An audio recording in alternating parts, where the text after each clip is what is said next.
Action. আমাদের আজকের অতিথি মাওলানা উবাইদুর রহমান খান নদভী, সহকারী সম্পাদক দৈনিক ইনকিলাব, গবেষক আলেম, সুবক্তা, খতিব, আমাদের লেখালেখি অঙ্গনে পরিচিত মুখ। আমরা কথা বলছি। আচ্ছা, আপনি তো আল্লামা আবুল হাসান আলী নদভী রহমতুল্লাহ সান্নিধ্য পেয়েছেন এবং আজকের এই দিন 1999-এর 31শে ডিসেম্বর ওনার ইন্তেকাল হয়। তো আমরা শুরুতেই যাব ওনার সাথে আসলে শুরুর স্মৃতিটা কী ছিল আসলে, এবং এর আগেও শুরু করতে চাই আপনার যে আপনার এই যে যেখানে আমরা বসে আছি এটা আপনার ঐতিহাসিক মুন্সিবাড়ি। এখানে আপনার নানা জি হযরত মাওলানা আশরাফ আলী রহমতুল্লাহ আলাইহি আমাদের জামি ইসলামিয়ার সম্মানিত মুহতামিম এবং বাংলাদেশ কৃষি বিশ্ববিদ্যালয়ের কেন্দ্রীয় মসজিদের ইমাম ছিলেন। ওনার এই ঐতিহাসিক জায়গাতে বসে আমরা আজ কথা বলছি। আমরা আপনার এই শৈশবের স্মৃতি সহ এই প্রশ্নটা আমরা আপনার কাছে জানতে চাই। ধন্যবাদ। বিসমিল্লাহির রহমানির রহিম। নাহমাদুহু ওয়া নুসাল্লি আলা রাসূলিহিল কারীম, আম্মা বাদ। আসলে আপনার সঙ্গে আমার আজকের এই সাক্ষাৎ এবং কথাবার্তা সেটা বিভিন্ন কারণেই খুবই গুরুত্বপূর্ণ এবং ঐতিহাসিক। কারণ প্রথমে আপনি বলেছেন যে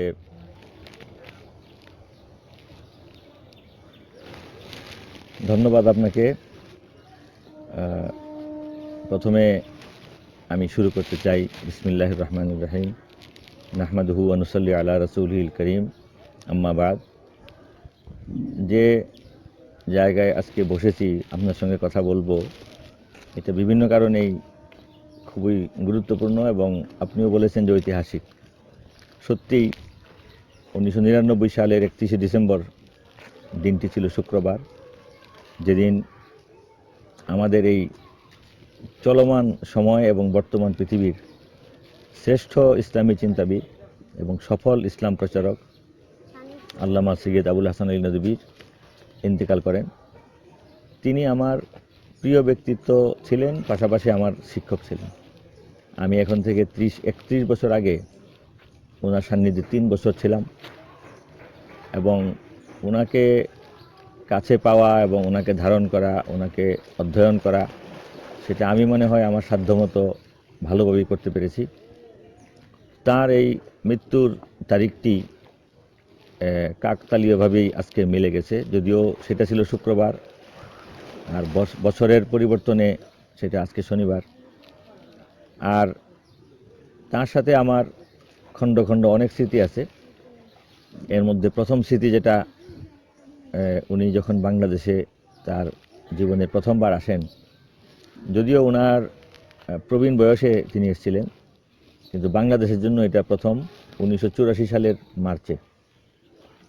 আর তখন ওনাকে এই দেশে বরণ করার জন্য আগে থেকে যারা যোগাযোগ করতেন, চিঠিপত্র লিখতেন, আনার জন্য যে কমিটি হয়েছিল, সংবর্ধনা কমিটি, এই সব কিছুতেই আমি তখন যুক্ত ছিলাম একজন ছাত্র হিসেবে বা একজন তরুণ হিসেবে।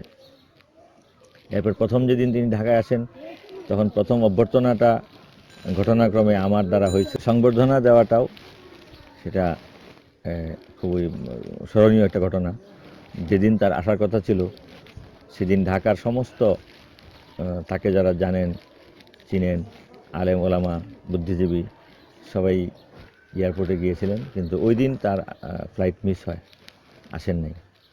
এরপরে কখন আসবেন সেটা জানা ছিল না, তখন আসলে মোবাইল ফোনেরও শুরু হয়নি, আর যোগাযোগটাও এমন ছিল না। তিনি কলকাতায় এসে আটকা পড়ছেন, তখন কখন আসবেন। তখন আমি একা সারা রাত এয়ারপোর্টে অপেক্ষা করেছিলাম ওনার জন্য, এবং এটা আমার ব্যক্তিগত চিন্তা ছিল। এরপর দিন ফজরের পরে তিনি অপ্রত্যাশিতভাবে একটা অনির্ধারিত ফ্লাইটে চলে আসেন। এই সময় ওনার সঙ্গে আমার যে প্রথম দেখা বা পরিচয় বা দোয়াটা আমি লাভ করেছিলাম, যদিও তখনই আরও 2-3 জন এসেছিলেন। আমরা মৌলানা মহিউদ্দিন খান সাহেব, মৌলানা সুলতান জোক সাহেব, আল্লামা সুলতান জোক নদভী এবং মাখজানুল উলুমের প্রিন্সিপাল মৌলানা নুরুল ইসলাম সাহেব। এই আর কি। এরপরে তো ওনার সঙ্গে আমার একসঙ্গে থাকা পড়ালেখা, এই কারণে বহু ঘটনা বহু স্মৃতি আছে। এগুলি হয়তো আমি আমার জীবনীমূলক অথবা স্মৃতিচারণমূলক লেখার মধ্যে এগুলি লিখব, কিছু লিখেছিও। আপনাদের আর আপনি জানতে চেয়েছিলেন যে যে জায়গাটিতে আমরা বসেছি এর সাথে আমার কি মানে আবেগের সম্পর্ক। আসলে সম্পর্ক তো অবশ্যই, এটা হলো আমার মাতুলালয়। আপনি যার কথা উল্লেখ করলেন, ময়মনসিংহের পথিকৃত আলেম মৌলানা আশরাফ আলী রহমতুল্লাহ আলহী, যিনি ময়মনসিংহ জামিয়া ইসলামিয়া চরপাড়া মাদ্রাসার অন্যতম প্রতিষ্ঠাতা, এবং আপনি পরিচয় দিয়েছেন যে তিনি বাংলাদেশ কৃষি বিশ্ববিদ্যালয় কেন্দ্রীয় মসজিদের শুরু থেকে দীর্ঘদিন পেশ ইমাম ছিলেন, খতিব ছিলেন। এবং আসলে এখানে কৃষি বিশ্ববিদ্যালয় হওয়ার পিছনেও ওনার অবদান ছিল। যখন বাংলাদেশের পূর্ব পাকিস্তানের গভর্নর মুনায়েম খান কৃষি বিশ্ববিদ্যালয়ের জন্য জায়গা নির্ধারণ করেন, তখন আমার নানা তার আত্মীয়তা সূত্রে তারা খুবই ঘনিষ্ঠ ছিলেন। তিনি নিজে ময়মনসিংহে এটি হোক সেজন্য চেষ্টা করেছিলেন, এবং সেখানে শুরুতে হওয়া এবং মসজিদ হওয়া এবং মসজিদে এই কৃষি বিশ্ববিদ্যালয়ের ধর্মীয় আবহ সমস্ত সেটার লোকজনের সাথে যে সুসম্পর্ক, এটা আমার নানার ছিল। তিনি 1997 সালে ইন্তেকাল করেন, এবং এখানে যে আমরা বসেছি যে মসজিদ, এই মসজিদ স্মৃতি বিজড়িত। মসজিদের সংলগ্ন এই কবরস্থানে তিনি শুয়ে আছেন। আমার নানিও এখানে আছেন, আমার এক খালা এখানে আছেন। আর আমরা একটু সংযোগ করি, এই মৌলানা জাফর আহমদ উসমানী রহমতুল্লাহ খলিফা ছিলেন। এটা তো ছিল ওনার পরিচয়। আর এছাড়া যে বাড়িতে আমরা বসেছি মুন্সি বাড়ি, এই বাড়িটির ইতিহাসও অন্তত 500 বছর আগে। হ্যাঁ, ময়মনসিংহের ব্রহ্মপুত্রের তীরে যে ঐতিহ্যবাহী কিছু পরিবার যারা মধ্যপ্রাচ্য থেকে ইসলাম প্রচারের জন্য আসছিলেন, তাদের মধ্যে একজন শেখ আব্দুল কাদের, যিনি পারস্য অঞ্চল থেকে ইসলাম প্রচারের জন্য ময়মনসিংহে আসেন, তারই অধস্তন পুরুষ হলেন আমার নানা। এবং এই বাড়ির ঐতিহ্য আপনি সারা ময়মনসিংহ জেলার ইতিহাসে গলগন্ডা মুন্সি বাড়ি, আরেকটা হলো মাইজ বাড়ি। মাইজ বাড়িরও সমকালীন এই পারস্য দেশ থেকে আগত ইসলাম প্রচারকদের বসবাস। আর আমার নানা তিনি লেখাপড়া করেছিলেন বড়কাটরা হুসাইনিয়া মাদ্রাসায়, এবং তিনি শাইখুল হাদিস আল্লামা আজিজুল হক সাহেবের সহপাঠী ছিলেন। একই সঙ্গে তারা দাওরায়ে হাদিস পড়েন।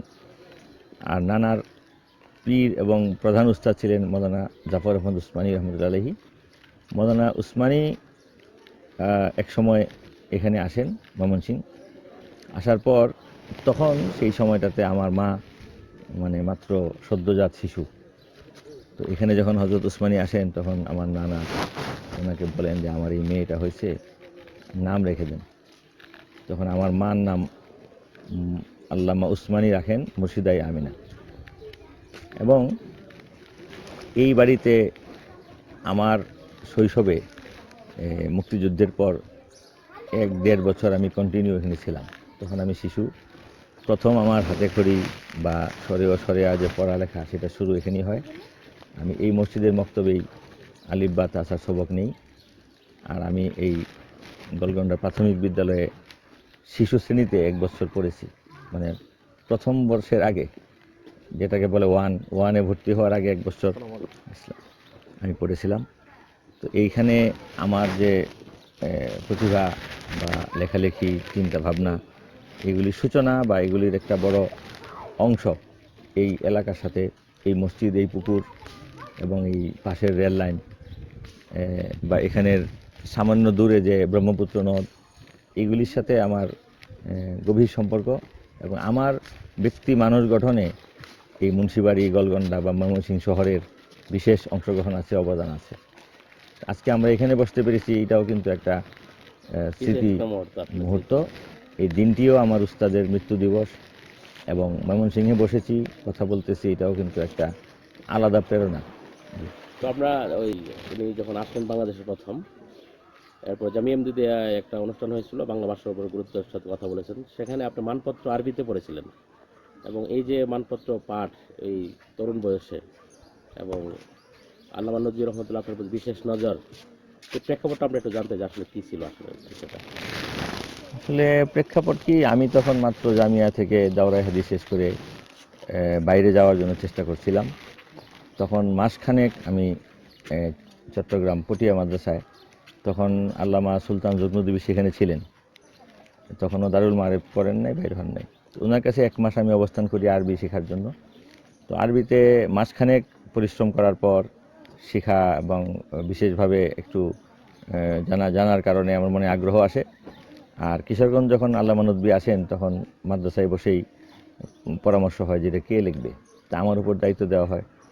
তা আমি আসলে ওই সময় একটা মানপত্র লিখেছিলাম, যেটি আসলে পাঠ করছিলেন জামিয়ার প্রিন্সিপাল, আমার উস্তাদ মাওলানা আনোয়ার শাহ সাহেব।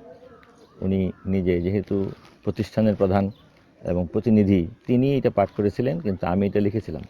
তো এটা আবার ওই পরদিন আল্লামা নদভী জানতে চাইলেন সকালবেলা যে এটা কে লিখছিল, তাকে একটু আনেন। তো ওই মানপত্রের নিচে লেখা ছিল যে আমি এটা লেখক। এরপরে আমাকে দেখলেন, দোয়া করলেন, বললেন, উনি ভাষণের মধ্যেও বলছিলেন যে এত ভালো আরবি জানা লোক আপনাদের মধ্যে আছে, সেটা আগে আমি জানতাম না। আমি যেখানে গিয়েছি সেখানে সুন্দর সুন্দর মানপত্র আমাকে দেওয়া হয়েছে, এখানেও এমন এমন মেধাবী লোকজন এই দেশে আছে, এটা বলছিলেন। বলার পর সকালবেলা আবার উনিই তালাশ করলেন যে এটা কে লিখলো। পরে আমাদের মুহতামিম সাহেব, শাহ সাহেব, তিনি ডেকে এনে, মৌলানা মহিউদ্দিন খান সাহেব ছিলেন, বললেন যে এই ছেলেটা লিখছে। তখন তিনি বললেন যে এটা আমাকে দিয়ে দেন। এই মানপত্রটা চেয়ে তিনি নিয়ে গেলেন এবং আমাকে বললেন যে আপকে তো নদুয়ে মে আনা চাহিয়ে। উনি তো ছোটদেরও আপনি বলতেন, বললেন যে নদুয়ায় এসে পড়ালেখা করা উচিত তোমার। তখনই নদুয়া যাওয়ার বিষয়টা আমার স্পষ্ট হয় এবং আমি যাওয়ার জন্য আগ্রহী হই এবং চলেও যাই। আমাদের অনেক আগ্রহ থাকে যে আমরা আল আজহারে যাবো, মদিনা ইউনিভার্সিটি অথবা দেওবন্দে যাবো। তো আপনি যে নদুয়াতে এবং বাংলাদেশে প্রথম সারির নদবীর এবং নদুয়াদের যে চিন্তা, ফিকির, লেখা লেখি, দাওয়া, আপনি আসলে এই যে নদুয়াকে কেন বেছে নিলেন না? এটার একটাই জবাব যে আল্লামা নদভীর ব্যক্তিত্বের কারণে। কারণ আল আজহারে যাওয়া সুযোগ আমার তখন ছিল, মদিনা বিশ্ববিদ্যালয়ে যাওয়ার কাগজপত্র প্রায় রেডি ছিল, দেওবন্দ যাওয়াটা আমার জন্য সহজ ছিল, আমার শিক্ষকরা সবাই দেওবন্দের ফারেক। আর তখন পাকিস্তানে যাওয়ার জন্যে আমাকে প্রেরণা এবং সব ব্যবস্থা করে দেওয়া হয়েছিল। কিন্তু সামনে সবগুলি সুযোগ থাকার পরেও আমি আল্লামা আবুল হাসান আলী নদভী তো আর কোথাও নাই, তিনি, তাকে পাওয়ার জন্য, তার সান্নিধ্যের জন্যই আসলে নদুয়া যাওয়া হয়। এবং নদুয়া গিয়ে তাকে পাওয়ার পর আমার আর অন্য কোনো কিছু অপূর্ণ ছিল না। এখন আমি মনে করেন আল আজহারে যাই, সেখানে আমাকে মেহমান হিসাবে টিচারদের সঙ্গে রাখা হয়, বসানো হয়। ঠিক এরকম মদিনা বিশ্ববিদ্যালয়ে আমি গিয়েছি, সেখানে ছাত্ররা, এমনকি কর্তৃপক্ষ যারা, তারাও আমাকে বরণ করেন এবং আমাকে নদভী হিসাবে। আর দারুল উলুম দেওবন্দে আমি গিয়েছি এবং ওখানের উস্তাদদের কাছ থেকে হাদিসের সনদ নিয়েছি এবং দেওবন্দ থেকে আমাকে সম্মানসূচক ডিগ্রিও দেওয়া হয়েছে। দেওবন্দে হাদিস পড়ার পর আমাকে সনদ সহ সেখানকার ডিগ্রিও দেওয়া হয়েছে। মানে আমি হলাম যাকে বলে অনারারি কাসেমি, কাছে ঠিক এরকম। তো এরপরে হাদিসের ক্ষেত্রে আল্লামা হাবিবুর রহমান আজমি, তিনি দেওবন্দের অন্যান্য উস্তাদের চেয়ে 1 গ্রেড উপরে ছিলেন, তার কাছ থেকেও হাদিসের সনদ আমি পেয়েছি। এগুলি তো আল্লাহর মেহেরবানি। কিন্তু প্রতিষ্ঠান হিসাবে যতটুক নয়, তার চেয়ে বেশি ব্যক্তি হিসাবে আল্লামা নদভীর সান্নিধ্য এবং তার সঙ্গে থাকা, তার কাছে পড়া, তাকে পড়া, সেটা এবং তার যে সোহবত, সেটার জন্যই আসলে আমি নদুয়ায় যাই। নদুয়ায় আরেকটা বিষয় আমরা জানতে চাই যে সে মাওলানা রাবে হাসান নদভী বা ওয়াজের রাশেদ নদভী আর সৈয়দ সালমান নদভী, ওনাদের কাছে কি আপনি সরাসরি পাঠ নিয়েছেন কিনা? আমি মৌলানা সালমান সাহেবের কাছে আমার পড়া ছিল না, তিনি তখন তরুণ শিক্ষক ছিলেন। আমি মৌলানা রাবে হাসানি নদভীর কাছে পড়েছি আরবি সাহিত্য এবং সমালোচনা।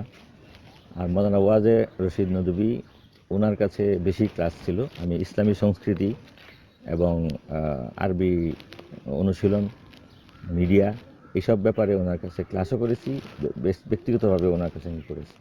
ওনারা সবাই আমার উস্তাদ।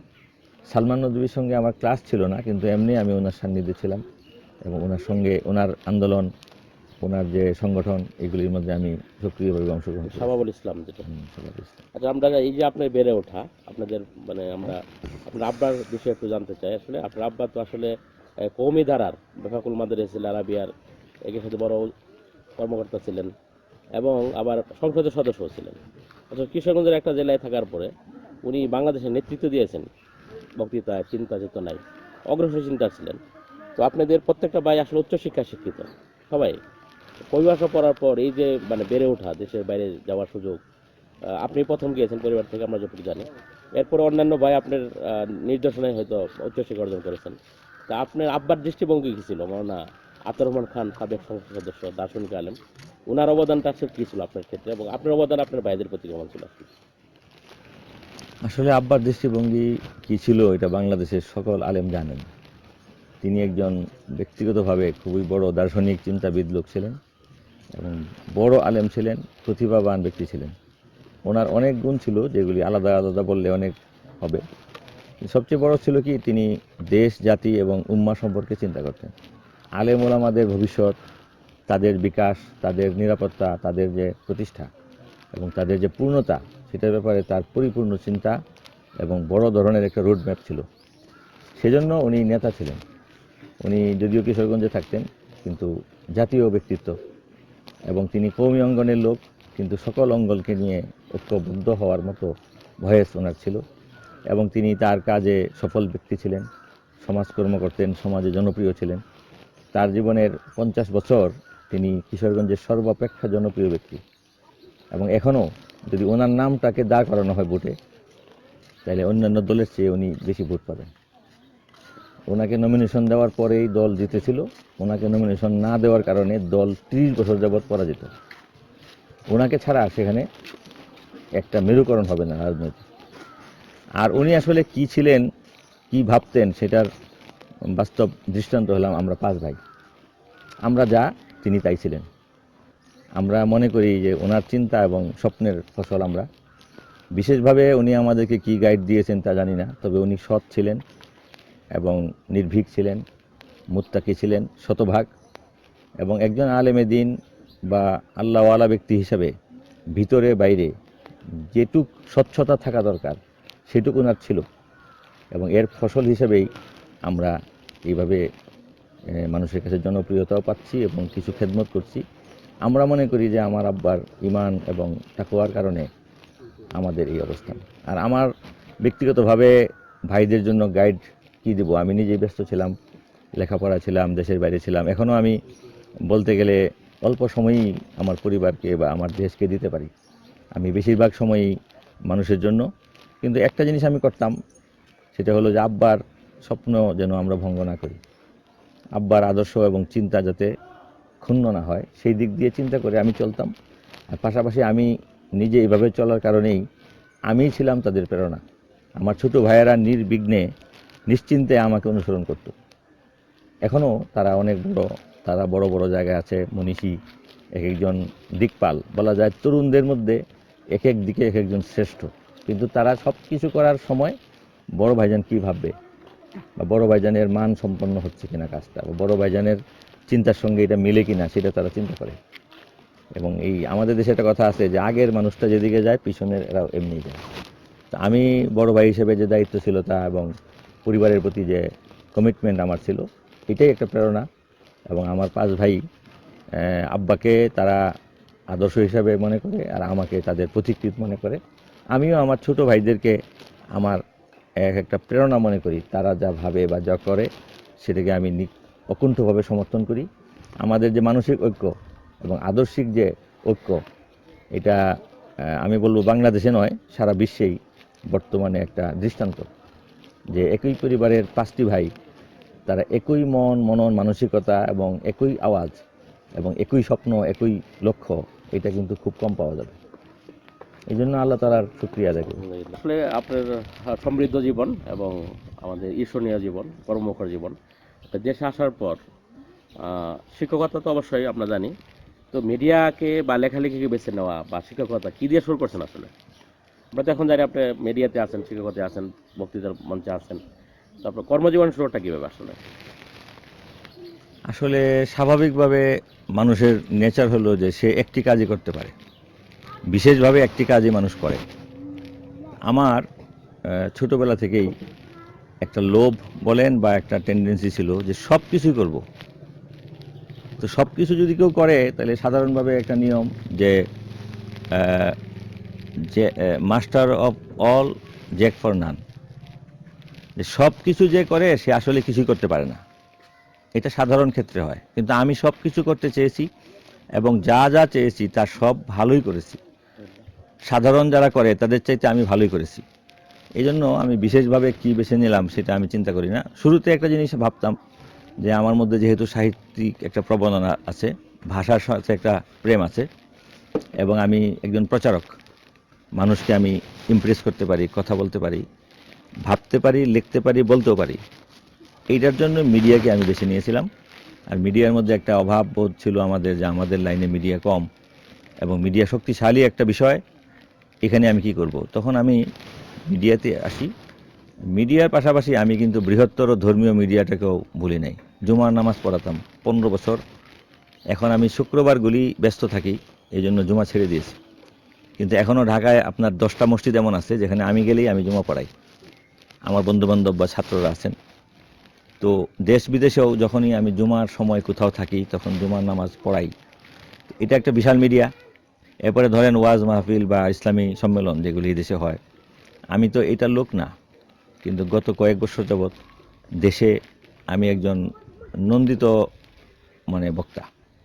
যেখানেই যাচ্ছি সেখানেই প্রধান অতিথি করে, প্রধান বক্তা করে, মানুষ মুগ্ধ হয়ে শুনে। এটাও তো একটা দিক।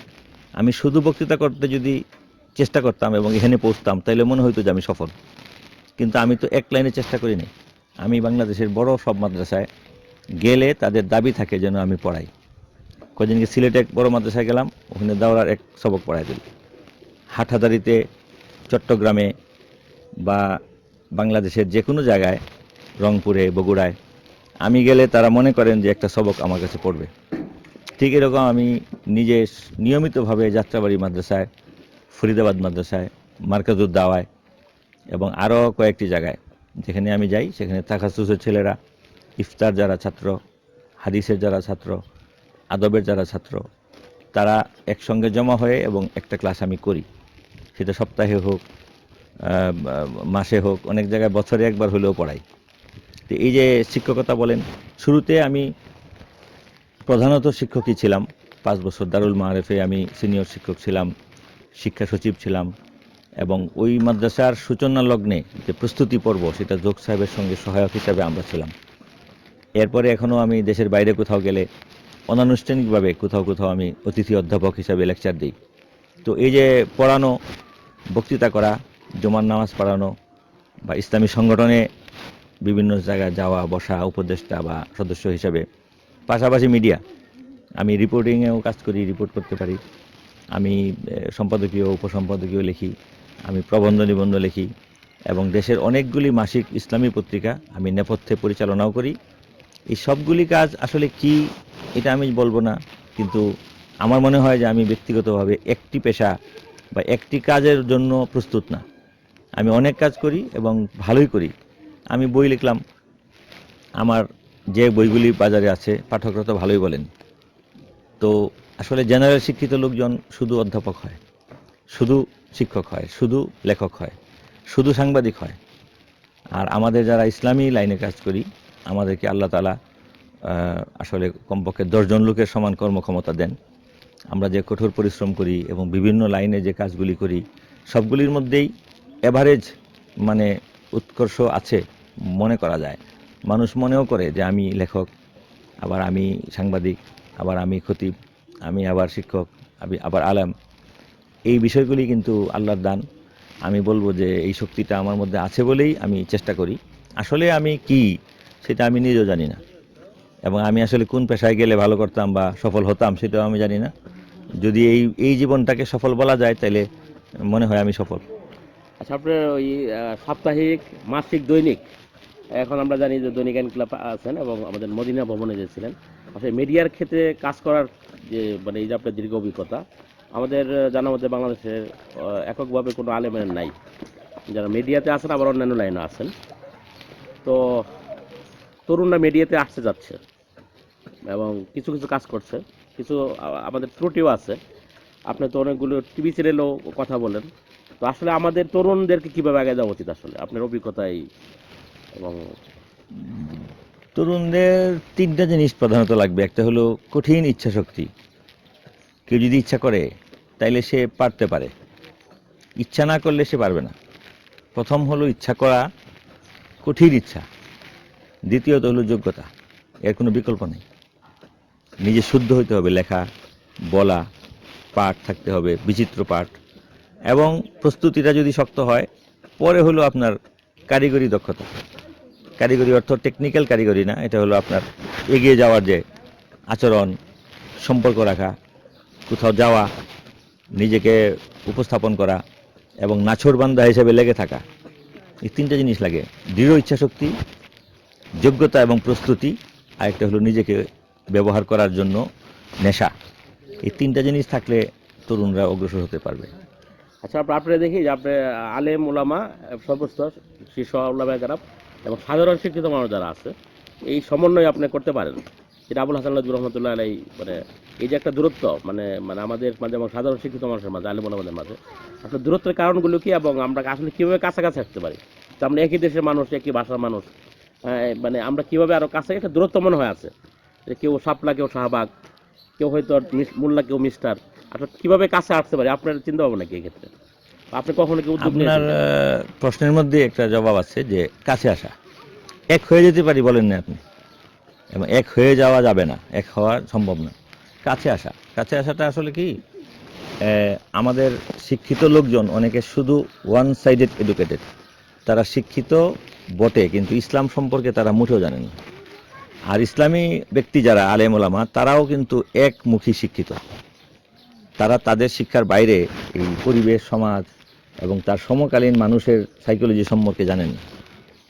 এই অজানাটাই কিন্তু গ্যাপ। আসলে দুইটা শ্রেণী ঠিক, মিস্টাররাও থাকতে হবে, মোল্লারাও থাকতে হবে। শাহবাগটাও ছিল এবং থাকবে, শাপলাটাও ছিল এবং থাকবে। দুটাকে একাকার করা যাবে না। কিন্তু আমরা যদি নিজেদের ইমান, চেতনা, দেশের পরিচয়, ভাষার পরিচয় বা আমাদের এইম, লক্ষ্য, এটা সম্বন্ধে চিন্তা করি, দেখব যে শিক্ষিত লোক এবং আলেমরা কিন্তু একই পথের প্রতীক। যারা ইসলাম বিরোধী তাদের সঙ্গে আমাদের হবে না, যারা মানবতা বিরোধী এদের সঙ্গে আমাদের হবে না। কিন্তু যারা ইসলাম চান, দেশের উন্নয়ন চান, জাতিকে অগ্রসর করতে চান, নিজের ভিতরেরকার যে প্রেরণা এগুলিকে বিকশিত করতে চান, তারা তো আসলে একই। তো আলেমদের সঙ্গে তাদের মিশতে হবে। ভাষাগত কিন্তু দূরত্ব আছে। ইংরেজি শিক্ষিত লোকেরা তাদের মধ্যে যে পরিভাষায় যে কথা বলেন, সেগুলি কিন্তু গ্রামের মানুষ বোঝে না। আবার আলেম ওলামারা যদি নিজেদের মতো করে কথা বলেন, সেটা কিন্তু আবার শিক্ষিত লোকেরা বোঝে না। এই গ্যাপটা দূর করতে পারলেই হবে, মানে তাদের মনের ভাষা আর মুখের ভাষাকে এক করা। আলেমদের মনে যা চায়, শিক্ষিত লোকদের মনেও তাই চায়, কিন্তু দেখা যায় যে কথা বলার দিক দিয়ে অনেক দূরত্ব। এটা আসলে চেষ্টা করলেই মেলানো যায়। আমি নিজে যেহেতু উভয় দিকে শিক্ষিত এবং উভয় দিকের সঙ্গে আমি সমানভাবে বসবাস করি, কাজে উভয়ের বিষয়গুলি আমার ভিতরে প্রতিফলিত হয় এবং দুটার মধ্যে কি কি দিক মিলের, সেই মিলগুলিকে আমি খুঁজে বের করি, অমিলগুলিকে আমি দূরে রাখি। কাজে আমার কাছে সবাই একাকার এবং ভালোই লাগে, এবং ঐক্যের প্রতীক আমি আলেমদের মধ্যেও, এবং আলেম এবং অন আলেম যারা দেশপ্রেমিক, ইসলামপন্থী, যারা ভালো লোক, তাদের সবারই ঐক্যের চেষ্টায় আমি সহজেই পারি, এই জন্য যে আমি তাদের মিলের বিষয়গুলিকে সামনে নিয়ে আসি, অমিলেরগুলিকে আমি দাফন করে দিই। এইভাবে কিন্তু হতে পারে। একটা অভিযোগ করা হয় আসলে যে যারা মাদ্রাসা লাইনে আছেন, সাধারণ উলামায়ে কেরাম, ওনারা আসলে মানে যুগ চাহিদা বোঝার চেষ্টা করেন না, এবং দেশপ্রেম ওনাদের ভিতরে নাই, এবং ওনারা আসলে স্বাধীনতাকে মানে যেভাবে স্বীকার করা দরকার বলা হয় আর কি, কিন্তু আসলে আপনার আব্বা তো জানেন দেশপ্রেমিক ছিলেন, সংসদ সদস্য ছিলেন। আসলে এই অভিযোগটারও আসলে আপনার কাছে উত্তর কি? মানে একটা সমাজে প্রচলিত আছে যে আমরা যারা মাদ্রাসায় পড়ি দেশপ্রেমিক নাম রাখতে, যে আমাদের এই সেই মানে ব্রিটিশ আমল থেকে যে আমাদের এই সময়ের কাল পর্যন্ত আমাদের কি কোনো অবদান নেই আসলে আলেমন আমাদের? এই প্রশ্নটা আসলে অনেক জায়গা জুড়ে চলে গেছে। প্রশ্নটা শুরু হয়েছিল এক জায়গায়, পরে আবার একটু 71 পর্যন্ত, পরে আবার 1757 পর্যন্ত এটা এনলার্জ হয়েছে। এই প্রশ্নটার জবাব খুবই কঠিন। বাংলাদেশে আলেম ওলামারা সমাজ সম্পর্কে জানেন না বা সচেতন না, এই কথাটা ঠিক না। বাংলাদেশের সমাজ তো আলেমদের লালিত। বাংলাদেশের যে সমাজটা, এই সমাজটা তো আলেম ওলামারাই লালন করতেছে। বাংলাদেশের 8 কোটি মানুষের সাথে এই গত শীতের সময় আলেম ওলামাদের তো সংযোগ হয়েছে। এখানে দেশের প্রশাসক, দেশের আমলা, দেশের রাজনীতিবিদ, দেশের বুদ্ধিজীবী, দেশের বিত্তবান, তারা কতজন লোকের সঙ্গে চলাচল করেন। আর আমি তো মাঠে কাজ করি, আমি নিজে গত 2 মাস যাবৎ অন্তত 70টার মিটিংয়ে অ্যাটেন্ড করেছি, 70টা, লাখ লাখ মানুষ। এবং সেখানে 2 লাখ থেকে 5,000 পর্যন্ত লোক, এভারেজ ধরেন 20,000 করে লোক। এদের সঙ্গে কিন্তু আমার কথাবার্তা চলছে যে তারা কিভাবে, কেমনে খুশি হয়, কেমনে স্লোগান দেয়, না খেয়ে তারা কেন বসে থাকে রাস্তায়, কেন শীতের সময় তারা প্যান্ডেলের মধ্যে, শীতের মধ্যে কাঁপতে থাকে, সেটা আমি জানি। আর আলেম ওলামারা জনগণকে না জানলে কে জানে? বাংলাদেশের 4.5 লাখ মসজিদে প্রতি শুক্রবার জনগণ তো আলেমদের কাছ থেকে 2 ঘন্টা কথা শুনে। তাহলে আলেম ওলামারা সমাজ চিনেন না, মানুষকে জানেন না, এই কথাটা যারা বলে তারা ভুল বলে। আরেকটা হলো যে দেশপ্রেম। দেশপ্রেম অর্থ কি? দেশপ্রেমটা সৃষ্টি থেকে হয়েছে, ইসলাম থেকে হয়েছে। আলেম ওলামাদের চেয়ে বেশি দেশপ্রেমিক এই দেশে আর কে আছে? বাংলাদেশের আলেম ওলামা, ইমাম, মুয়াজ্জিন, সাধারণ যারা জনগণের বন্ধু, তারা তো কোনোদিন দেশ থেকে যাওয়ার কোনো পথ পাবে না। এই দেশে যদি কোনো সামরিক হামলা হয়, হামলা বলি না মানে এই আগ্রাসন না, মানে আর্মিরা যদি এখানে ক্ষমতা নেয় এবং রাজনীতিবিদদেরকে যদি দুর্নীতির শাস্তি দেয়, তাইলে একজন আলেমও শাস্তিতে পড়বে না। আলেমদের তো কোনো সম্পদ নাই, বিদেশে কোনো ব্যাংক অ্যাকাউন্ট নাই, তাদের পকেটে কোনো বিদেশ যাওয়ার টিকিট থাকে না। আর যারা রাজনীতি করেন এই দলের সেই দলের, তারাই কিন্তু পালাবে। এখানে যদি বিত্তের হিসাব নেওয়া হয় তাহলে বুদ্ধিজীবীরা ধরা পড়বে। যদি বিদেশের এজেন্সির হিসাব নেওয়া হয় তাহলে বুদ্ধিজীবী, বিশ্ববিদ্যালয়ের শিক্ষক, সাংবাদিক, তারা ধরা পড়বে, কোনো আলেম পড়বে না। কাজে বাংলাদেশে 71 সালে স্বাধীনতা যুদ্ধ, এটা সম্পূর্ণ 6 কোটি মানুষের উপর দিয়ে গেছে। যে 1.5 কোটি মানুষ ইন্ডিয়া চলে গেছিলেন, তারা সবচেয়ে বেশি কষ্ট করছেন। তারা বিদেশে ছিলেন, কষ্ট করেছেন, যুদ্ধ শিখেছেন, এসেছেন, যুদ্ধ করেছেন। কিন্তু 6 কোটি মানুষ কি করছে? তারাই কিন্তু 1 লক্ষ আর্মির অত্যাচারের মধ্যে ছিল। আর এই 6 কোটি মানুষের মধ্যে অল্প লোক যারা পাকিস্তানপন্থী ছিলেন বা স্বাধীনতা চান নাই, তারা বাদ দিলে বাকি বাংলাদেশের 68,000 গ্রামকে তারা পাহারা দিয়েছেন কারা? ইমাম সাহেবরা, মুয়াজ্জিনরা, মসজিদ মাদ্রাসার মক্তবের উস্তাদরা। তারা কিন্তু জনগণকে রেখে কলকাতায় যান নাই। 9 মাস তাদের উপর দিয়ে কিন্তু সমস্ত কষ্ট গেছে। তারা কোনো মানুষের ক্ষতি করতে জানেন না, আগেও না, এখনও না, আজকেও না। তারা জনগণকে নিয়েছিলেন এবং ওই উর্দু ভাষা জানার কারণে পাক বাহিনীকে থামাইছেন, হিন্দুদেরকে রক্ষা করেছেন। আমার আব্বার কথা বলি, কিশোরগঞ্জে একবার 80 জন মতো হিন্দুকে ধরে নিয়ে গেছে পাক বাহিনী হত্যা করার জন্য। তিনি একজন আলেম এবং রাজনীতি করতেন। তিনি কিন্তু আওয়ামী লীগ করতেন না, বিরোধী দলের ছিলেন। যুক্তফ্রন্টের পরে তিনি আওয়ামী লীগ করতেন না। তখন তিনি দৌড়ে গেছেন, গিয়া পাক বাহিনীর মেজরকে উর্দুতে বললেন, এই লোকগুলিকে তোমরা কেন মানে আনছো? তো বললো যে এরা কাফের, মুশরিক, দেশদ্রোহী। তখন আব্বা দেখলেন যে সে 78 বা 80 জন হিন্দু তারা ওনার দিকে তাকিয়ে আছে। তিনি বললেন যে না না না, এরা তো আমার তফসিরের শ্রোতা। বললেন এরা তো আমার তফসিরের শ্রোতা। উনি বলেন নাই যারা মুসলিম, এটা তো সত্য হবে না, আসলে তারা হিন্দু, কিন্তু তাদেরকে হত্যা করতে হবে এরকম তো কিছু না। তখন বললেন এরা আমার তফসিরের শ্রোতা। তখন মেজর ইফতেখার ছিল পাক বাহিনী, সে বলল তো ছোট দন লোককে। উনি এই হত্যা বদ্ধভূমি থেকে 80 জন হিন্দুকে বের করে নিয়ে মুক্ত করছেন। তাইলে একজন মুক্তিযোদ্ধা, একজন সেক্টর কমান্ডার, একজন যারা বড় কমান্ডার, তাদের অবদানের চাইতে ওনারটা কি কম? এখনও কিশোরগঞ্জে গিয়ে দেখেন বড় বড় হিন্দু যারা এখন উকিল, ব্যবসায়ী, তারা বলবে যে আমার বাবাকে হুজুর রক্ষা করছেন। এবং উনি জনপ্রিয় এমপি ছিলেন এবং তিনি আওয়ামী লীগ, বিএনপি সমস্ত প্রার্থীর চেয়ে বেশি ভোট পেতেন, এই জন্য যে দলমত ধর্ম নির্বিশেষে সব লোক ওনাকে শ্রদ্ধা এবং বিশ্বাস করত।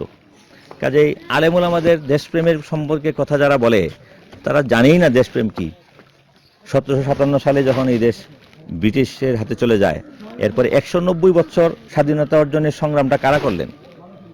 1857 সালে যে 50,000 আলেম জীবন দিলেন, তারা কি দেশের জন্য দেন নাই? যে 14,000 আলেমকে ফাঁসি দেওয়া হলো, তারা কি দেশের জন্য দেন নাই? দিল্লি জামে মসজিদের পাশে কর্নেল হাডসন যে আলেমদেরকে হত্যা করলো, তাদেরকে কেন হত্যা করলো? ঢাকা বংশালের যে হাজিকে হত্যা করা হয়েছে, ঢাকা বাহাদুর শাহ পার্কে যে ফাঁসি দেওয়া হয়েছে, এরা কি আলেম ছিলেন না? ইসলামপন্থী ছিলেন না? এখন দেশপ্রেম কি? আজকে দেশের উপর প্রশ্ন আসুক, দেশ আক্রান্ত হোক, আমি বলে দিই দেশটা আক্রান্ত হোক কোনো দিক থেকে, এদেশে কারা কতটুকু যোদ্ধা সেটা আমরা দেখব। এদেশের আলেম ওলামা, পীর মাশায়েখ দেশের 16 কোটি মানুষকে নিয়ে প্রতিরোধ করে তুলবে। দেশপ্রেম আলেমদের মধ্যে আছে। যারা আল্লাহকে ভয় করে, ইসলামের উপর আমল করে, যারা সৎ এবং ভালো লোক, তারাই দেশপ্রেমিক। কাজে এই সমস্ত কনসেপ্ট বদলাতে হবে। যারা বলে এরা ভুল বলেন, এবং আমাদের পজিটিভলি এটা বলতে হবে আমাদের কি অবদান এবং দেশের জন্য আমরা কি করছি, সেই জিনিসগুলি আমাদের নিজেদের বুঝতে হবে। আহ, কথা বলছি আমরা মৌলানা ওবায়দুর রহমান খান নদভী, সহকারী সম্পাদক দৈনিক ইনকিলাব, লেখক, প্রবক্তা, সাহিত্যিক। আমরা আছি আমাদের এই যে শিক্ষা, যে আধুনিক শিক্ষা, জেনারেল শিক্ষা যেটা বলি, এবং ধর্মীয় অঙ্গনে যে কইমাস বা আলিমাস শিক্ষা, আপনার দৃষ্টিতে আসলে এই একমুখী শিক্ষার জন্য আমরা চেষ্টা করছি। কেউ বলছে একমুখী মানে ইসলামমুখী, আরেকজন বলেছে না সেকুলার বা ধর্মনিরপেক্ষ শিক্ষা। আসলে এখানে আসলে আপনার দেশের ত্রুটিটা কোথায় আসলে? এবং আমরা একই দেশের মানুষ, শিক্ষাটা এত বিভাজিত হবে কেন? এক্ষেত্রে শিক্ষা দর্শনটা কি আপনার দৃষ্টিতে আসলে কি করণীয় আমাদের? আসলে শিক্ষা দর্শনের ত্রুটিটা হলো সম্পূর্ণ সরকারের, ভুলটা সরকারের। যারা এই দেশে গত ৪৫ বছর যাবৎ দেশ শাসন করেন, তাদের কাছে এই কনসেপ্টটা পরিষ্কার ছিল না যে এই দেশের মানুষের শিক্ষা কি হওয়া উচিত। এই দেশের মানুষ বলতে আমরা কি বুঝবো? যেখানে ৬ জন হিন্দু আছেন, একজন খ্রিস্টান, একজন বৌদ্ধ, আর ৯৩ জন মুসলিম।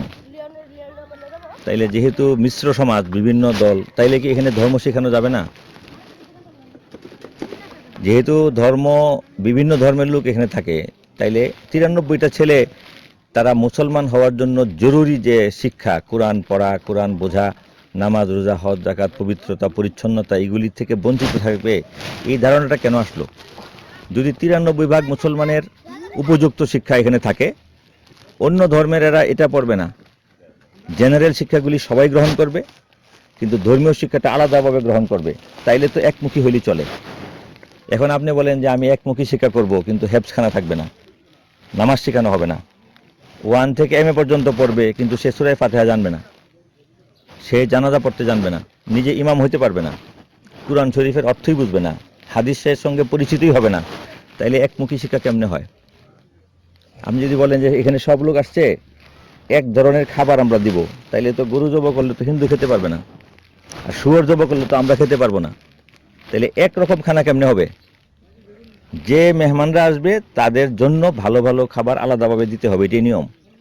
অথবা কোনো খাবার এমন করেন যেটা সবাই খেতে পারে, তাইলে তো আর সে ভালো খাবারটা খেতে পারবে না। আপনি বললেন যে আমরা মাছের ডাল দেখাওয়াই দেবো, হিন্দু মুসলিম সবাই খাবে, তাহলে মাছের ডাল খাইতে আসছি আমরা, এখানে তো রোস্ট দিতে হবে। শিক্ষাটা এরকম। এই দেশের ৯৩ ভাগ মানুষ মুসলমান। একমুখী শিক্ষা যদি হয় তাইলে মুসলমানের পরিপূর্ণ শিক্ষা থাকতে হবে। যারা অমুসলিম তারা এটা পড়বে না, তারা আলাদাভাবে অন্যটা পড়বে। কিন্তু অঙ্ক তো সবাই পড়তে পারে, বিজ্ঞান সবাই পড়তে পারে, পরিবেশ সবাই পড়বে, ইংলিশ সবাই পড়বে, বাংলা সবাই পড়বে, কিন্তু নিজেদের ধর্মীয় শিক্ষা থাকতে হবে। যেহেতু ধর্মীয় শিক্ষা যথেষ্ট পরিমাণে স্কুল কলেজে নাই, এই জন্যই কিন্তু মাদ্রাসার প্রয়োজন। আর এখানে সরকারি কারণে আলিয়া মাদ্রাসা, জনগণের কওমি মাদ্রাসা, রাষ্ট্রের স্কুল কলেজ, এটাকে আপনি একমুখী তখনই করতে পারবেন যখন বাংলাদেশের অধিকাংশ এবং সংখ্যাগরিষ্ঠ মানুষের উপযুক্ত শিক্ষাটা এখানে আসবে। তখন কিন্তু আর দুইটা থাকবে না।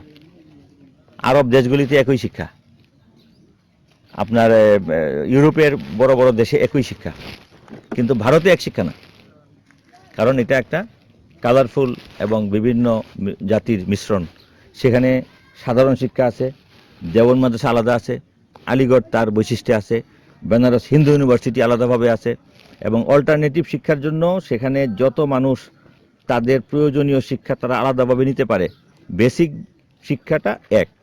তা আমাদের দেশেও শিক্ষা একমুখী করার চিন্তাটা কেন আসছে এটা আমি জানি না। যদি একমুখীত্ব এই হয় যে সবাইকে আমরা সেকুলার বানায় ফেলবো, ধর্মীয় শিক্ষা কেউ পড়বে না, তাইলে মুসলমানরা এটা মানবে না।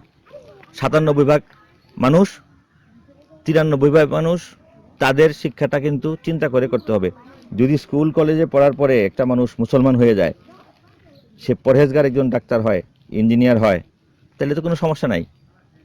কিন্তু যদি আমাদের দেশে এই শিক্ষায় শিক্ষিত হয় একজন হিন্দু ডাক্তার, একজন মুসলিম ডাক্তার, একজন বৌদ্ধ ডাক্তার, ডাক্তারি বিদ্যা তো কমন, এটার মধ্যে তো কোনো ধর্ম নাই, কিন্তু তার আচরণটা তো থাকতে হবে।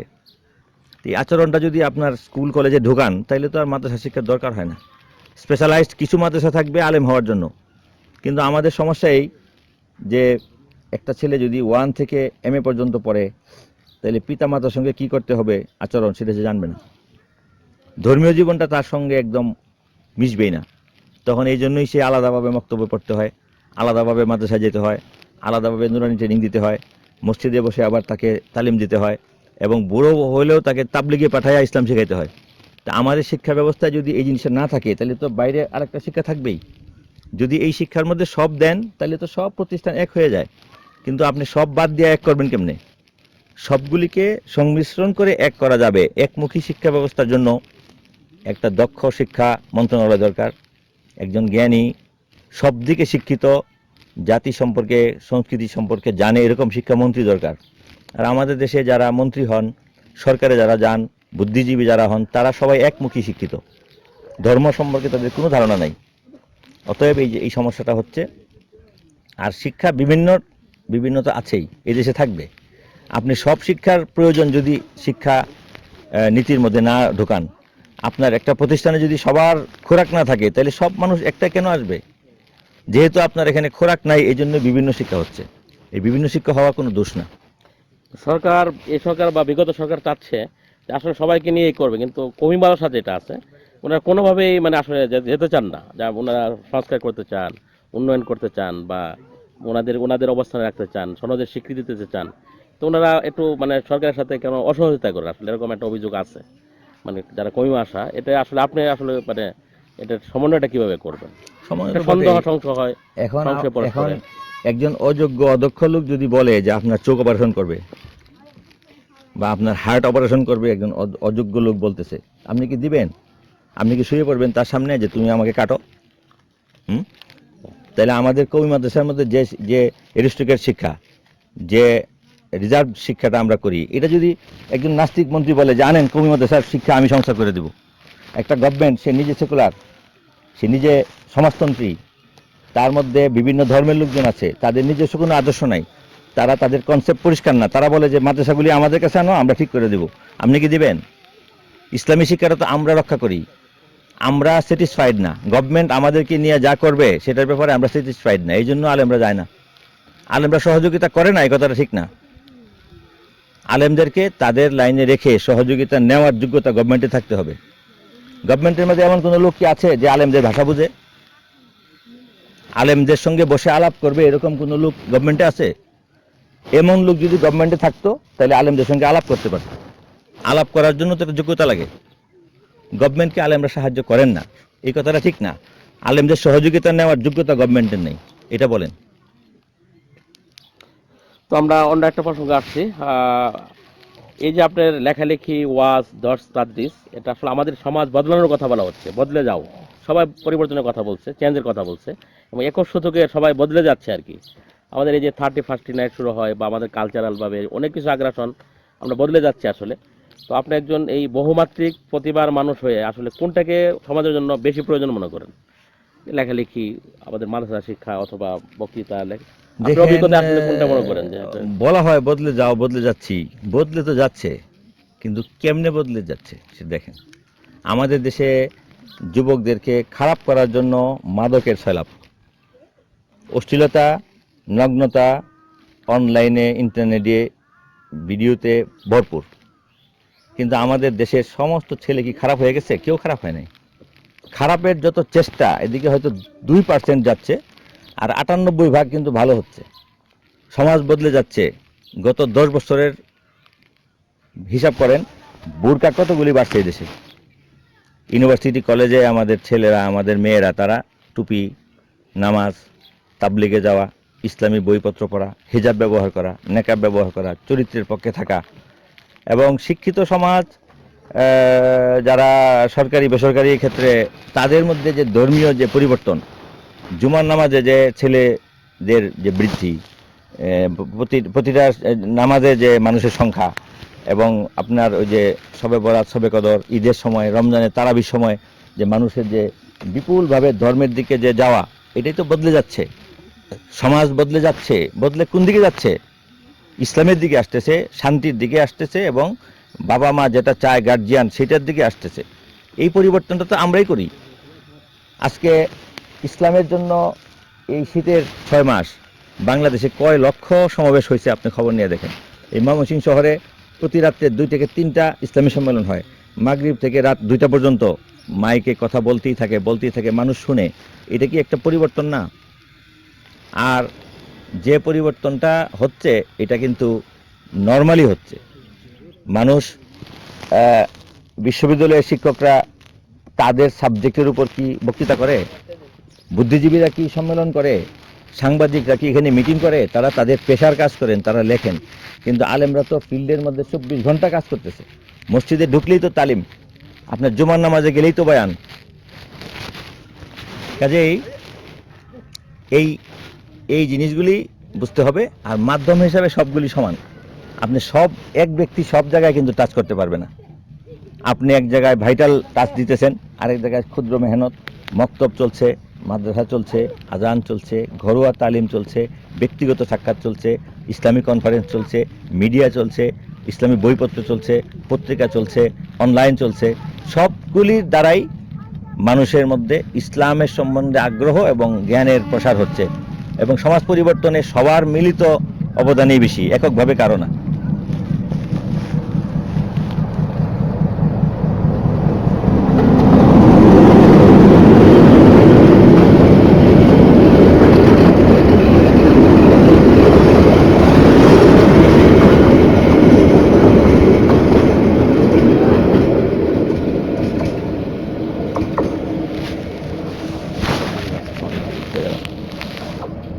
তো আমরা কথা বলছিলাম, এই সবগুলি আমাদের প্রয়োজন আছে। তো আমাদের এই যে আপনার রাজনীতি বা দাওয়াত, অমুসলিমদের বা মুসলিমদের দাওয়াত, রাজনীতি একটা পুরা মুসলিম উম্মার জন্য এই চন্তিক লড়াই হচ্ছে। আপনি যেহেতু একটা বই আমার জানা মধ্যে লিখেছেন, এটা ওই মুসলিমদের যে কাহিনীগুলি আর কি, যে একটা বই ছিল আপনার, যে ইসলামের দিকে আসছে, শুধু এটা ওই ইউরোপের অন্যান্য দেশের। তো এই যে বদলে যাওয়া, যে ইসলামের দিকে আসাটা আপনি যেভাবে নিচ্ছেন, সেটা আসলে এই এই জঙ্গিবাদ যেটা আছে, বা জঙ্গিবাদ যেটা, এটা আসলে সারা পৃথিবীর মানুষের কাছে একটা ইসলাম ফোবিয়া যেটা সৃষ্টি করছে আসলে। এটা কি আসলে এখান থেকে উত্তরণে আসলে পথটা কি আসলে আমাদের? মানুষ তো আসতে চাচ্ছে ইসলামের দিকে, কিন্তু ইসলাম একটা ভয়ঙ্কর রূপ আমরা দেখতে পাচ্ছি। ইসলাম মানে বিশাল বোমাবাজ, এরকম বিধ্বস্ত হয়ে যাচ্ছে, মানুষকে হত্যা করছে, শিশুকে হত্যা করছে। এই যে ভয়াল একটা বিভৎস রূপ, আসলে আপনার এখানে কি আসলে উত্তরণের উপায়টা কি আসলে? উত্তরণের উপায় হলো নিজেদের কাজ করে যাওয়া। ইসলাম পন্থীরা তাদের সঠিক কাজটা করবে, এটাই উত্তরণ। কারণ ইসলামকে জঙ্গিবাদ বলা হয়। ইসলাম কোন দেশে জঙ্গিবাদ? পৃথিবীর সবচেয়ে বেশি ইসলাম হলো সৌদি আরবে। সেখানে কি জঙ্গিবাদ আছে? দ্বিতীয় বৃহত্তম দেশ বাংলাদেশ, বাংলাদেশে 16 কোটি মানুষ যে শান্তিতে আছে, এখানে কি জঙ্গিবাদ আছে? এখানে জঙ্গিবাদ নাকি আমেরিকা যেসব দেশে হামলা করছে সেখানে জঙ্গিবাদ? ইরাক যে তছনছ করে দিল আমেরিকা, আফগানিস্তানের মধ্যে 30 বছর যাবৎ বোমা ফেলতেছে, সিরিয়ার মধ্যে যুদ্ধটা কে করতেছে, লিবিয়ার মধ্যে সরকারকে উৎখাত করে অশান্তিটা কে করলো? এই পৃথিবীতে গত 20 বছরে 1 কোটির চাইতে বেশি মুসলমানকে হত্যা করা হয়েছে। এটা কি কিছুই না? এটা শান্তি, এটা প্রেম, এটা ভালোবাসা, এটা মহব্বত। জঙ্গিবাদ কোথায়? জঙ্গিবাদটা তাদের তৈরি। যে দেশগুলিকে হামলা করলো সেই দেশের মানুষ যদি মুক্তিযুদ্ধ করে, তাদের দেশের স্বাধীনতার জন্য দাঁড়ায়, তাদের জীবন নষ্ট করার প্রতিশোধ নেয়, যে পরিবারের বাপ মা ভাই বোন সবাইকে হত্যা করা হয়েছে, সেখানকার একটা ছেলে সে তো যুদ্ধে যাবে। আমাদের দেশে স্বাধীনতা যুদ্ধ হয় নাই? পৃথিবীর দেশে দেশে স্বাধীনতা যুদ্ধ হয় নাই?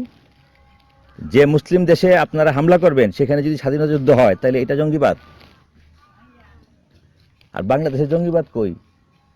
বাংলাদেশে সরকারের লোকজন ছাড়া, রাজনৈতিকভাবে যারা দুর্নীতিবাজ, যারা অন্য মানুষকে হত্যা করেছে, তারা ছাড়া সমস্ত জনগণ তো বন্দুক ছাড়া চলে। আমি নিজে তো রাজনীতি, সমাজ, অর্থনীতি, দর্শন, ইতিহাস, ধর্ম, সংবাদপত্রের সঙ্গে যুক্ত। আমি তো টেকনাফ থেকে তেঁতুলিয়া পর্যন্ত একা রাত্রে 2টা 3টা 4টার সময় হেঁটে বেড়াই। কই আমি তো, আমাকে তো কেউ বোমা মারে না। এই দেশে জঙ্গিবাদ নাই। যেটা চেষ্টা ছোট আকারে আছে, সেটাকে সবাই মিলে, সরকার, জনগণ, পুলিশ সবাই মিলে দমন করতেছি, আমরা করব। কিন্তু জঙ্গিবাদ, ইসলামের ফিচার জঙ্গিবাদ, এটা তো একটা ভুল কথা। আপনি ইউরোপ, আমেরিকা, অস্ট্রেলিয়ার মানুষ, পৃথিবীর সমস্ত মানুষ যারা আধুনিক যুগের, যারা শিক্ষিত, তারা কিন্তু এত বোকা না। আপনি এক দেশের মানুষ মেরে ফেলবেন আর বলবেন যে এরা জঙ্গি আর আপনি ভালো, এটা কিন্তু না। যদি এটা সত্য হতো অপপ্রচার, তাহলে ইসলাম রুখে যেত। এখন ইউরোপে, আমেরিকায়, অস্ট্রেলিয়ায় ইসলামের পক্ষে মানুষ যেভাবে আসছে, তরুণদের মধ্যে যে আগ্রহ, তরুণ তরুণীরা যে হারে ইসলাম গ্রহণ করছে, এই জঙ্গিবাদের ফোবিয়া আর এই সাজানো নাটক এগুলি বেশি দিন থাকবে না। আপনি আর 5 বছর পরে জঙ্গিবাদ আছে এটাই শুনবেন না। জঙ্গিবাদের কার্ড কিন্তু এখন খেলা শেষ।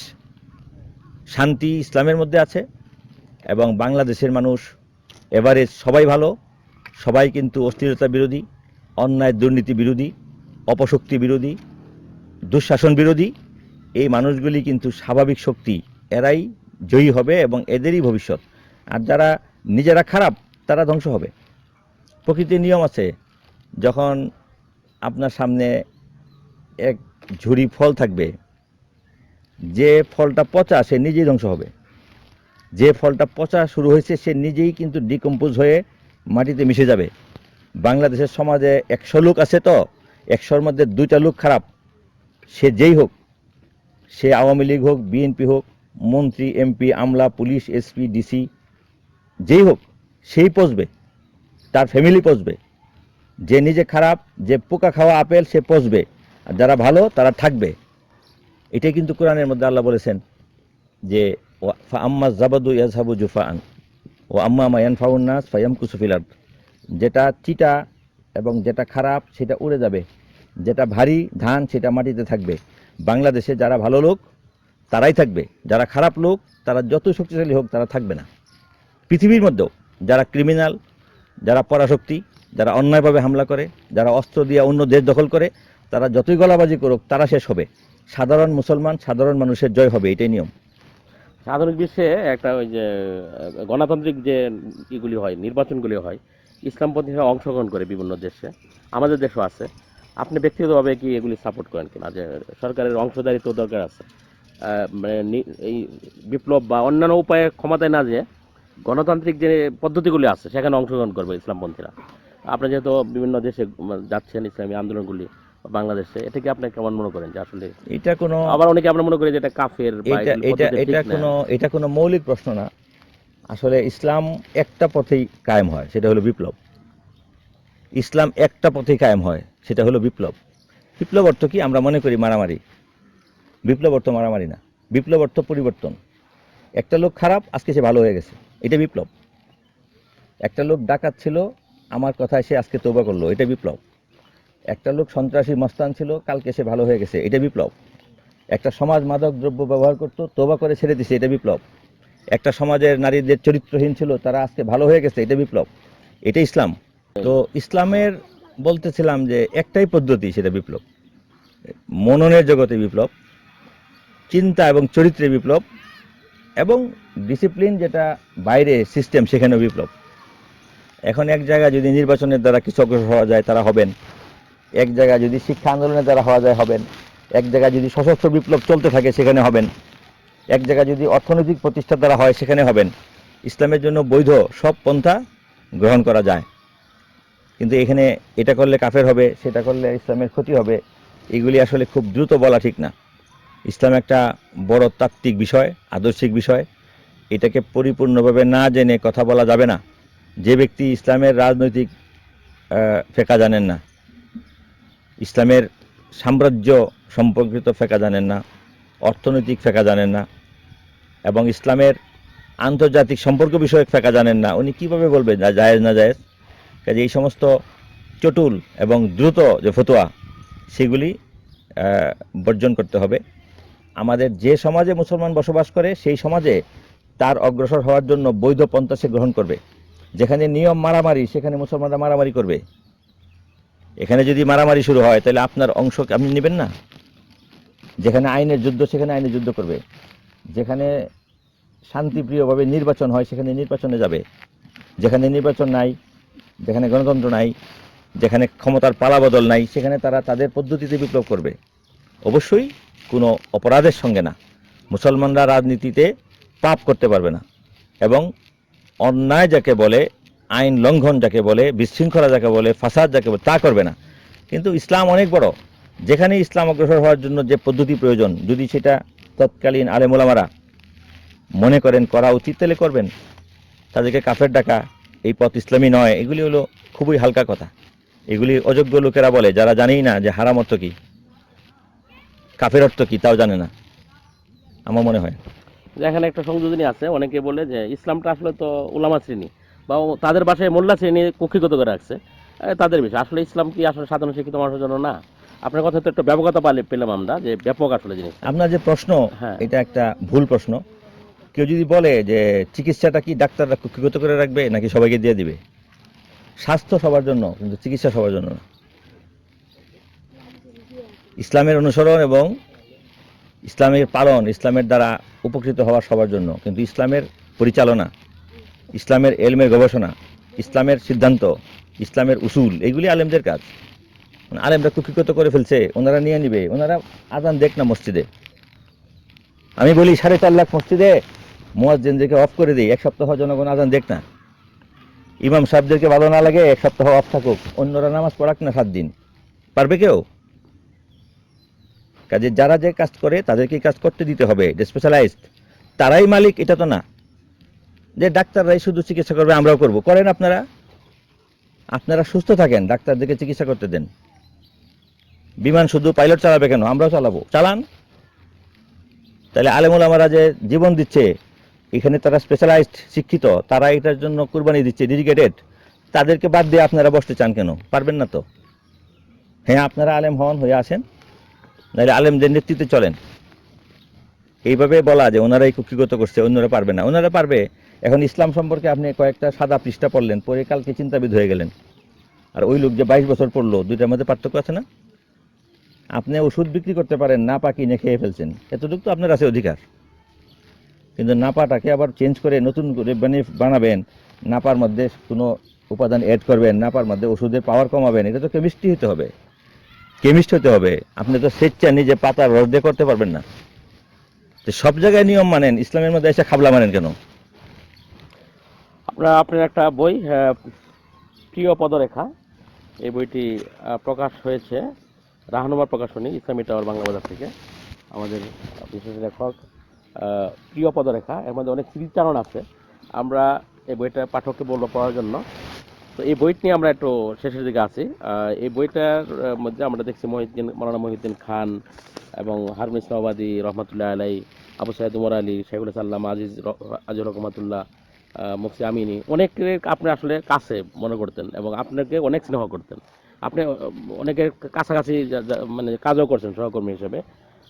তো আপনার আসলে এই ব্যক্তিত্বের পরে একটা যে শূন্যতা, মানে রাজনৈতিক অঙ্গনে আপনি কি অনুভব করেন যে একটা শূন্যতা হয়েছে, বা আমাদের কি আসলে ওনাদের মানে ওনাদের জায়গাগুলি গ্যাপের প্রয়োজন আসলে কীভাবে হতে পারে, বা এই বিষয়ে আপনি একটু। আমি শূন্য তো মনে করি না, কারণ এটাই নিয়ম। আমি আজকে আমার নানার বাড়িতে এসেছি, শূন্যতা আমার নানা নাই, নানা তো থাকবেন না, কিন্তু আমার মামা তো আছেন, কাজে শূন্যতা নাই। আরেকটা, এই সময়ে যিনি থাকার কথা তিনি তো আছেন।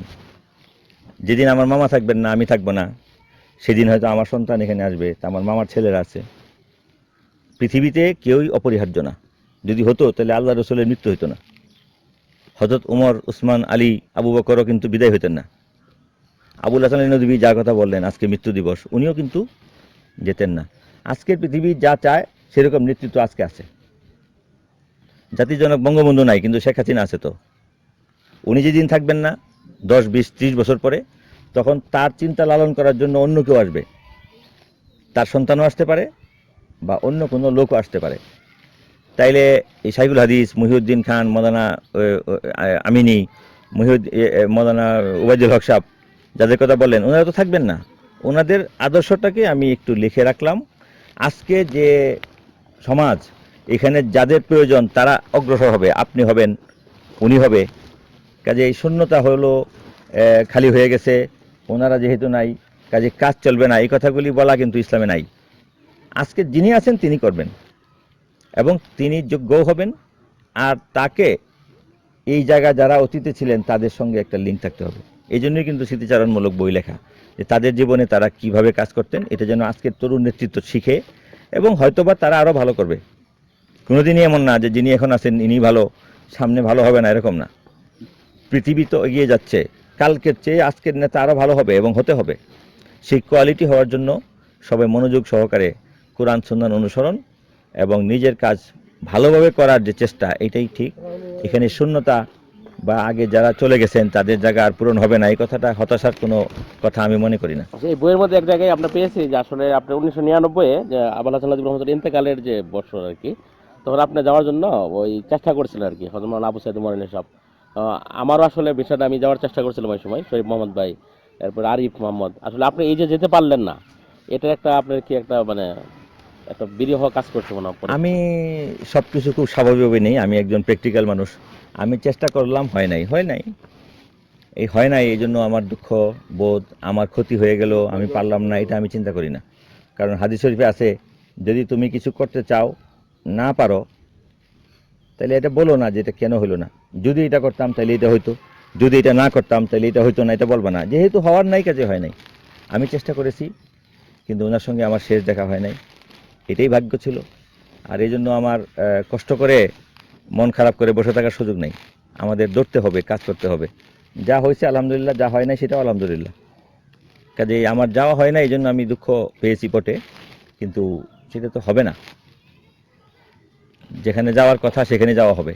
আমরা শেষ পর্যায়ে আছি এবং আমাদের পাঠকদের উদ্দেশ্যে এবং শ্রোতাদের উদ্দেশ্যে আপনার আমাদের একটা উপদেশ আমরা চাচ্ছি তরুণ দেশবাসীর জন্য, আমাদের জন্য, যে আমাদের আসলে বিশেষ করে আমি এই যে আধ্যাত্মিক একটা মানুষের শূন্যতা আছে এখন, বস্তুবাদের উন্নতি হচ্ছে, এখন আমাদের আধ্যাত্মিক বা হৃদয়ের জগৎকে উন্নতির জন্য আমরা আসলে কি করতে পারি? আসলে অশান্তি বিরাজ করছে। উপদেশ দেওয়ার মতো বিশিষ্ট ব্যক্তি তো আমি না। এতক্ষণ যা কিছু বললাম এর মধ্যে অনেক উপদেশ থাকতে পারে। আর আধ্যাত্মিক শূন্যতা পূরণের জন্য তো ইসলাম আমাদের মধ্যে আছে, কিন্তু ইসলামকে আমরা অ্যাপ্লাই করি না, এটা হলো শূন্যতার কারণ। এখন আমার কাছে ওষুধ আছে, কিন্তু আমি খাইলাম না। আধ্যাত্মিক শূন্যতার কারণ কি? এত আলেম, সবার কাছে কোরআন সুন্নাহ আছে, অতীতের যে বুজুর্গ তাদের নমুনা আমাদের আছে, কিন্তু আমরা আমাদের প্র্যাকটিক্যাল জীবনে সেই সততা, নিষ্ঠা, নীতি এবং সাধনাটা আমরা প্রয়োগ করি না। আধ্যাত্মিক শূন্যতাটা আমরা নিজেদের মধ্যে রেখে দিই, কাজেই আমাদের মনটা ভরে না। আর আমরা যদি আধ্যাত্মিকভাবে পুষ্ট না হই, তাহলে জনগণকে কী দিব? কাজে আমাদের আধ্যাত্মিক যে সেটা পূরণের জন্য আমাদের আধ্যাত্মিক পূর্ণতা অর্জন করতে হবে। আমার হাতের কাছেই তো ভরা কলস, তৃষ্ণা মিটে না, বলে না লালনের গান, হাতের কাছে ভরা কলস, তৃষ্ণা মিটে না, কারণ আমি তো পানি ঢেলে খাই না, তাই না? যে লালন মরল জল পিপাসায়, থাকতে নদী মেঘনা, কারণ মেঘনার কাছে কাছে যায় নাই। কাজে ইসলাম তো আমাদের ঘরে আছে, হাতে আছে, কিন্তু আলেমদের মধ্যেই সেই আধ্যাত্মিক চেতনা, সেই চর্চা, এটা বাড়াতে হবে। আর সারা পৃথিবীতে যে শূন্যতা, সেটা পূরণ করার জন্য ইসলাম আছে। ইসলামকে উপস্থাপন করার অভাব। যদি ইসলামকে তার নিচের রূপ মতো মানুষের চাহিদা পরিমাণ অগ্রসর করে দেওয়া যায়, তাহলে আগামী দিনটা ইসলামের। আমি কয়েকদিন আগে একটা লেখায় লিখেছি যে সময় এখন ইসলামের, সময় এখন ইসলামের, এটাই হলো আমার স্লোগান। কারণ পৃথিবীর জন্য অবধারিত ভাগ্য ইসলাম। যারা ইসলামের কাছে আসছে তারা শান্তি পেয়েছে। যতটুক দিন মানুষের মধ্যে আসে এতটুকু শান্তি সে পায়। ঠিক মানুষ যেমন, সমাজ এমন, বিশ্ব এমন, পৃথিবী এমন। বিশ্ব সভ্যতাও যদি ইসলামের কাছে আসে তাহলে শান্তি পাবে, নাহলে পাবে না।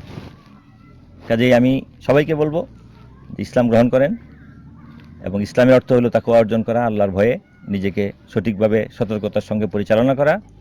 আর যে ব্যক্তি আল্লাহকে ভয় করবে, ইসলাম গ্রহণ করবে, ইসলামের শিক্ষাকে অন্তরে স্থান দেবে, সে আধ্যাত্মিকভাবে পূর্ণতা লাভ করবে এবং তাদের দ্বারা সারা পৃথিবী শান্তি পাবে। শুক্রিয়া। আমরা এতক্ষণ কথা বললাম ইবনে খালদুন মিডিয়ার পক্ষ থেকে বাংলাদেশের খ্যাতিমান আলেম, লেখক, সাহিত্যিক, গবেষক আলেম মাওলানা উবাইদুর রহমান খান নাদভী, সহকারী সম্পাদক দৈনিক ইনকিলাব। আল্লাহ তাআলা আমাদের এই আয়োজনকে কবুল করুন। ধন্যবাদ সবাইকে। আসসালামু আলাইকুম ওয়া রাহমাতুল্লাহি ওয়া বারাকাতুহু।